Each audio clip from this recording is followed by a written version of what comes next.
What the fuck is going on, guys? We're gonna be doing this Tesla style tablet, installing this fuck ass ST today. We already started, we already put it in, so I'm gonna take it back out and just go through how it's plugged. It's basically plug and play. So we're just gonna go through how it works. Here we go. What you gotta do is you gotta take this trim piece out. It just literally just pops up out. You just got a couple tabs right here. That's about it. What's next? Got one piece there. There's one piece right here too. I don't know where the fuck that went.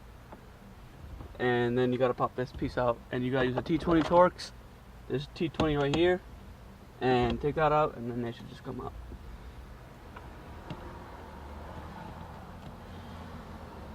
Your shift knob as well. Yeah, move your shift knob, makes it much easier.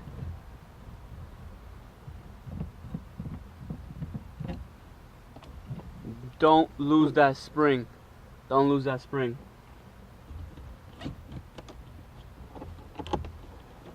Be careful, because this plastic is kind of fragile and you might crack it. Now you gotta take this piece out right here. Just pop down. A trim piece removal tool will work the best, but like you can get away with using your fingers. It is kind of a pain, but you'll be able to get to it.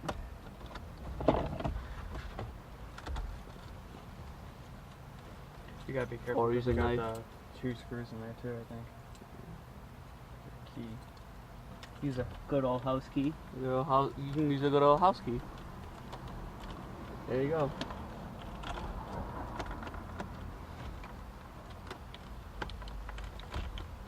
For some reason this side did not want to pop out last time. Like we said, it's kind of a pain sometimes. Yeah. Got 2 more Torx bits right here. This is being kind of a... What's that? It's the side's kind of being a mess.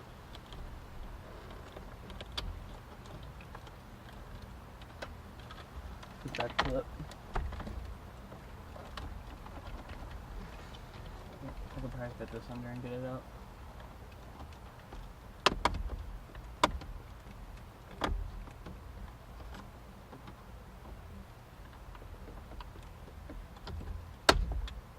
Yeah. Nick's holding the old 4-inch sync screen and your ACM, which will be replaced by this thing, and your old FDIM. I'm sure that's what Ford calls it. So you don't have to unplug any of this out. Just move it out of the way, and it gives you just enough access to get to the rest of the stuff. Sorry, I forgot. There's another Torx bit screw right there. Apologize for if you broke your shit. This piece right here is just a factory one, just pops right out. It's got tabs, just like everything else. Like you see, it's got tabs right there. It's got tabs right there. There. We got another. Just pop out 2 tabs up top. That's it. And then so we're gonna take all this apart and go through it like you would be installing your stuff. Alright, after you disconnect your FDIM and your 4-inch sync screen, this is what you'll be left with. These connectors right here, 3 right here for your hazards, and I'm guessing this is your APIM. Alright, the new thing is straight up plug and play. I'm going to show you how to do that. Alright, this is what you gotta go through and find when you pull the box off. You will need this.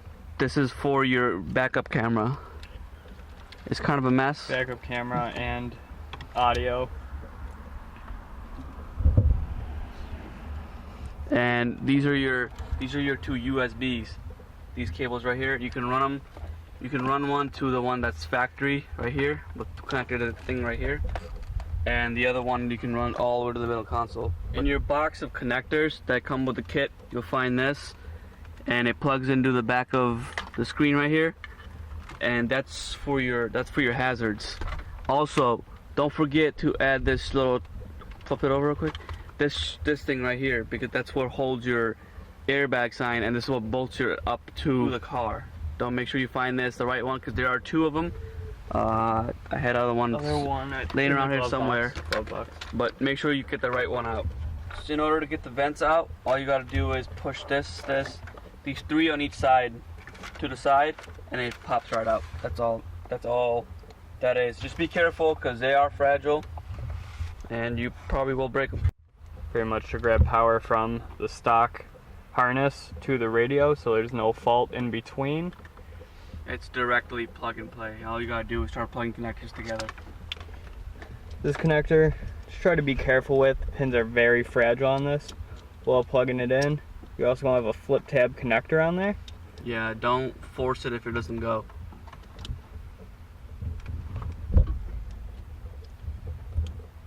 Alright, that's in. Let's see.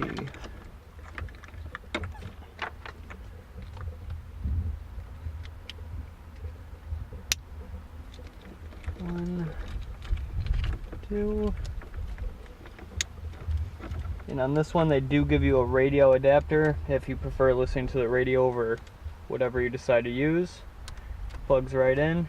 That's pretty much it. It is kind of a mess back there with all these wires. I recommend using some zip ties and send it in her home. And in this, you don't have to wire or splice anything, which is the most comfortable part about this. So I wouldn't really stress pulling out the solder gun or solder. Yep. Just go plug and play and have some fun. Alright, this is your antenna. For Wi-Fi. I'm not sure. Is it Wi-Fi? Yeah, it's a Wi-Fi antenna. I'm not, yeah, maybe, I don't know. I think it's Wi-Fi he says, but I'm not sure. It might Or be no, GPS. nav. GPS or whatever the antenna is. You can place it wherever the fuck you want, and engine bay if you wanted to. But we're just gonna tuck it behind the this whole little wire hole. mess. Yeah, and just tuck this wiring mess behind here.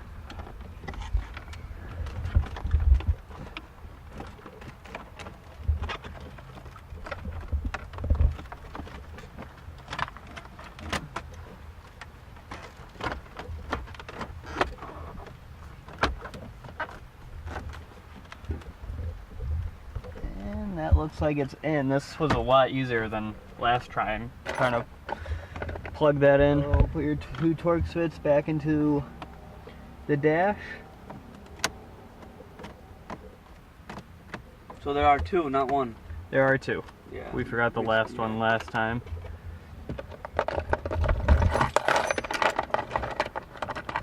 Another thing, guys, don't forget to transfer these little screw holders over from your old dash piece.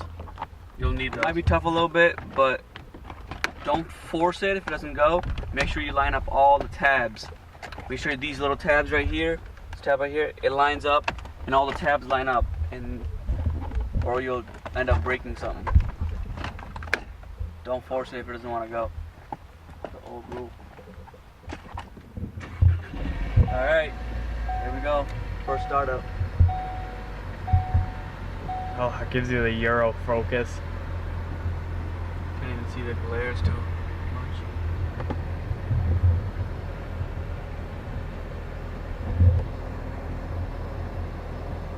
Alright, this is the startup screen.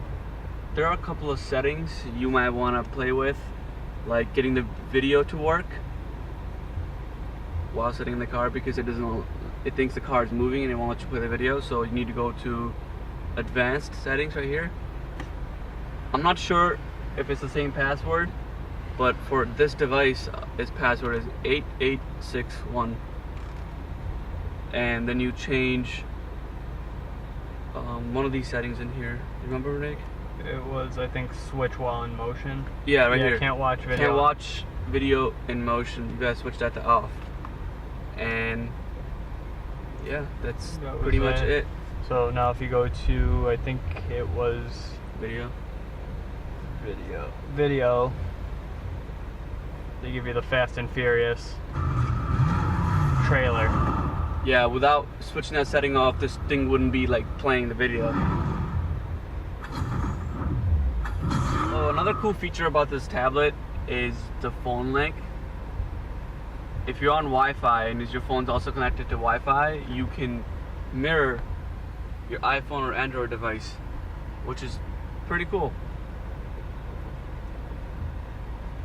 you kind of, yeah, it's pretty. It is kind of slow, but does work. Yeah. Well, that is the video, guys. Thank you for watching. Hit that subscribe button, hit that like button if you learned something today. Have a good one.